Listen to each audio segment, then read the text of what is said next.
शादी के एक सप्ताह बाद ही मेरे पति इस दुनिया और मेरी ज़िंदगी से हमेशा के लिए चले गए। सास ने मेरी शादी अपने नाती से करवा दी, जो अभी सिर्फ 14 साल का था। मैंने सोचा था मेरी शादी जिससे हुई है वो तो बच्चा है, लेकिन दोस्तों मेरा नाम कल्पना है। मैं बहुत ज़्यादा खूबसूरत थी, मेरी ज़िंदगी में सब कुछ ठीक था। मुझे ऐसा लगता था ज़िंदगी में फिर भी कुछ बुरा नहीं होगा, क्योंकि मैं कभी कुछ बुरा नहीं की थी। लेकिन वही होता है जो किस्मत में लिखा होता है। जब मैं छोटी थी तो मेरी माँ एक आदमी के साथ मुझे और मेरे पापा को छोड़कर भाग गई थी। मेरे पापा घर में ज़्यादा ध्यान नहीं देते थे और वह भी एक औरत को शादी करके ले आए। जब मैं 18 साल की हुई तो मैं घर के सारे काम करती थी, बच्चों को ट्यूशन पढ़ाती थी। इसीलिए मुझे सब कहते थे कि तुम्हारे पापा कभी भी तुम्हारी शादी नहीं करेंगे। एक तो उनको नौकरानी मिली हुई है, ऊपर से 15,000 तुम कमा लेती हो। पापा जो कह देते वही होता। शायद यही वजह थी कि बात बदल गई थी। मैं 10 से 15,000 तक आराम से कमा लेती थी, जो कि सौतेली माँ मुझसे ले लिया करती थी। लेकिन फिर भी एक दिन मुझे मेरी सौतेली माँ ने बताया कि तुम्हारे लिए रिश्ता देखा गया है। तो मैं हैरान रह गई। मुझे लगा मजाक कर रही हैं, लेकिन उन्होंने ये नहीं कहा था कि तुम्हारे लिए रिश्ता देखने आ रहे हैं। उन्होंने कहा कि तुम्हारे लिए रिश्ता देख लिया है, बात ही पक्की कर दी है। तुम शादी की तैयारी कर लो, 1 महीने में तुम्हारी शादी हो जाएगी। दोस्तों, मैं हैरान थी लेकिन अंदर से खुश भी थी, क्योंकि मेरी ज़िंदगी का एक नया मोड़ आने वाला था। मैंने तो अपने दिल से यह बात निकाल दी थी कि मेरी शादी होगी, क्योंकि मुझे लगता था मेरी सौतेली माँ कभी मेरी शादी नहीं करवाएगी। लेकिन अब यह सब कुछ हो रहा था, इसलिए मैं बहुत ज़्यादा खुश थी। खुशी खुशी शादी की तैयारियों में लग गई। शादी की रात भी बहुत कुछ अजीब हुआ। मैंने अपने पति को देखा ही नहीं था। हम लोगों को साथ बैठाया गया, लेकिन मैंने नीचे देख रही थी।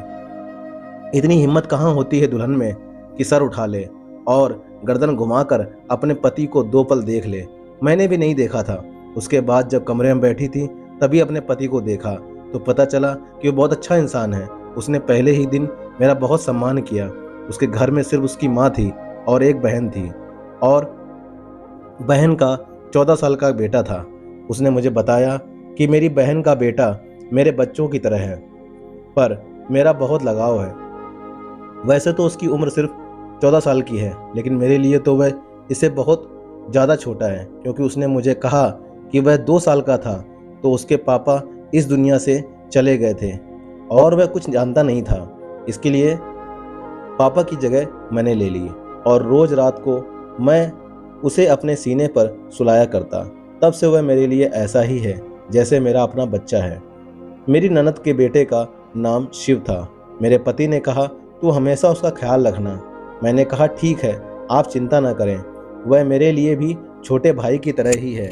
शादी की रात अच्छी गुजर गई। ऐसा लगता था जिंदगी भी अच्छी गुजर जाएगी, लेकिन सुबह हुई तो सास ने कुछ अजीब पूछा और मेरे कमरे में आ गई।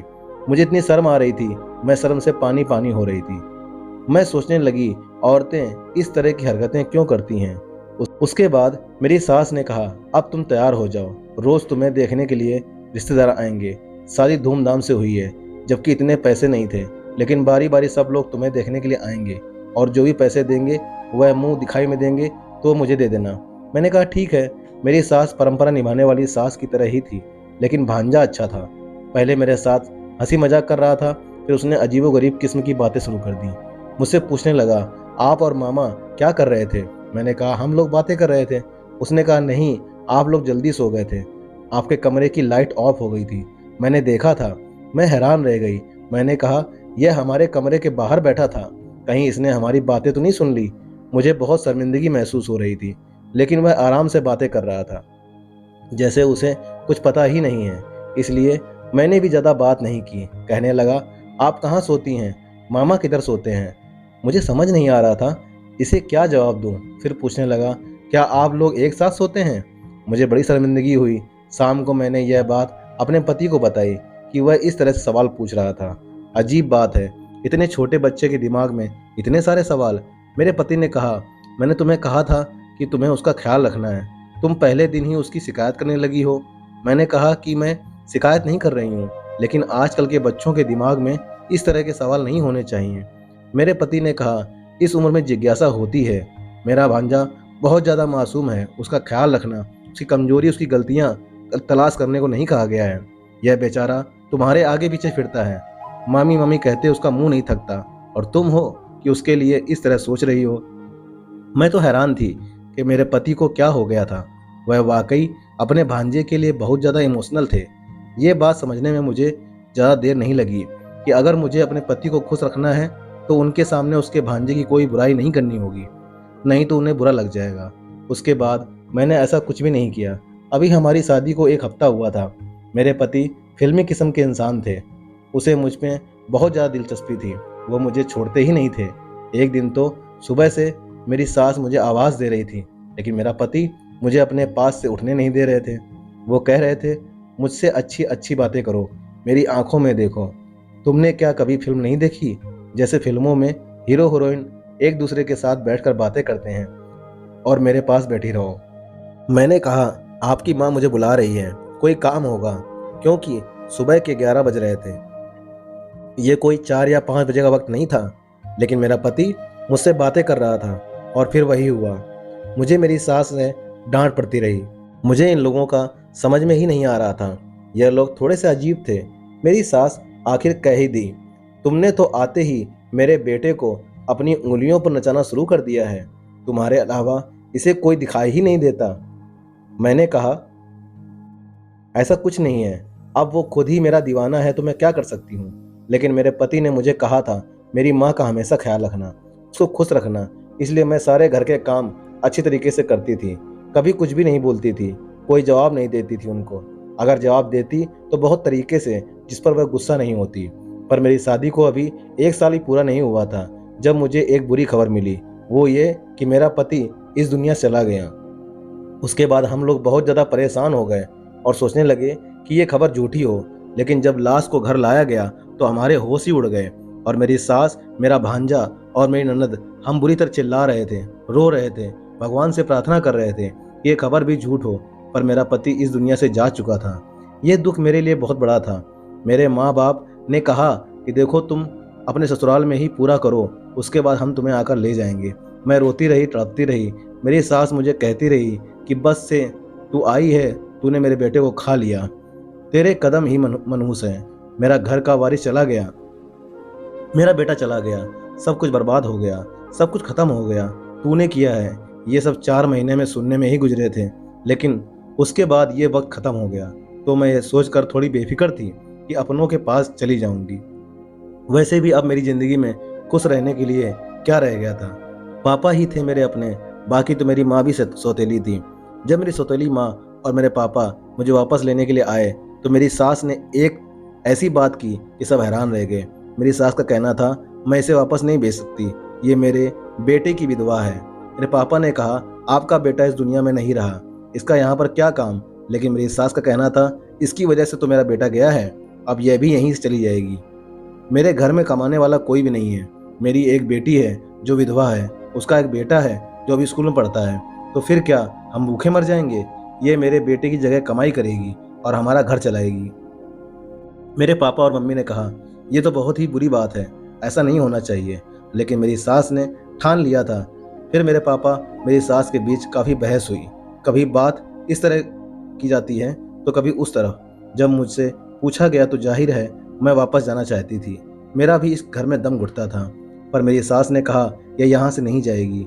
मेरी सास ने अपने कुछ रिश्तेदारों को भी बुला लिया जो बुरी तरह से लड़ाई करने के लिए तैयार बैठे थे, अजीबोगरीब तरह की बातें कर रहे थे। फिर नतीजा यह निकला कि मेरी शादी दोबारा कर दी जाए तो फिर मैं इस घर में रह सकती हूँ। लेकिन इस घर में एक ही मर्द था। उसके साथ मेरी शादी कराने की बातें होने लगीं। सबने कहा, छोटा है तो क्या हुआ, ये लड़की कौन सी 40 साल की है, इस तरह से इस घर में रह जाएगी, इस घर में फिर से बहू बन जाएगी। मैं यह सब कुछ नहीं चाहती थी, लेकिन मेरी सास ने मेरे पापा को मना लिया। मेरी सौतेली माँ ने भी कहा, अच्छी बात है, अगर हम इसको अपने घर ले जाएंगे तो हमारा क्या फ़ायदा है, दोबारा इसकी शादी तो होगी नहीं, कहाँ से दोबारा रिश्ता तलाश करेंगे। एक विधवा के लिए रिश्ता कैसे मिलेगा? आजकल तो कुंवारी लड़कियों का रिश्ता नहीं मिलता, इसलिए इसको यहीं रहने दें। समाज वाले भी बात करेंगे। एक बेटी अगर फिर से सुहागन बन रही है तो इस ऑफर को ठुकरा कर हम इसे अपने साथ ले जाएंगे तो हमारे घर में भी तो ये विधवा ही कहलाएगी। मेरी सौतेली माँ ने अजीबोगरीब बातें करके मेरे पापा को मना लिया। वो मुझे वहीं पर छोड़कर चले गए। कुछ दिन बाद मेरी शादी मेरे भांजे के साथ करवा दी गई। जिसको मेरा पति अपना बेटा कहता था और जिसको मैं बच्चा ही समझती थी। इतना तो मैं अपने पति की मौत पर भी ना रोई थी जितना इस बात पर रोई, चीखी चिल्लाई, लेकिन किसी ने मेरी बात नहीं सुनी। मेरी शादी करवा दी गई। मेरी शादी के वक्त मेरी सास ने मेरा सर जबरदस्ती पकड़कर मुझसे हाँ करवाया था। उसके बाद मैंने जिद कर ली कि मुझे अपने भांजे के साथ कमरे में नहीं जाना, लेकिन मेरी सास और ननद पीछे पड़ी थी। उसने कहा, आज सुहाग की रात है, आज तू कमरे में नहीं गई तो फिर से कुछ हो जाएगा, और क्या तुम मेरे दूसरे नाती को भी मरना चाहती हो? लेकिन मैं नहीं गई। अगले दिन मेरी सास ने मुझसे कहा, मुझे नौकरी करनी होगी। उसने मोहल्ले से ढेर सारे बच्चे इकट्ठे कर लिए। अब मैं रोज 40 से 60 बच्चों को पढ़ाती थी। मेरा दिमाग बहुत ज़्यादा खराब हो जाता था। मैं बहुत ज़्यादा थक जाती थी। सारा दिन घर के काम भी करती थी। एक हफ्ता इसी तरह बीत गया। मैं अपने भांजे कमरे में जाने से घबराती थी, नहीं जाना चाहती थी। मुझे लगा वो बच्चा है, मेरा उसके साथ रिश्ता करवा दिया गया है।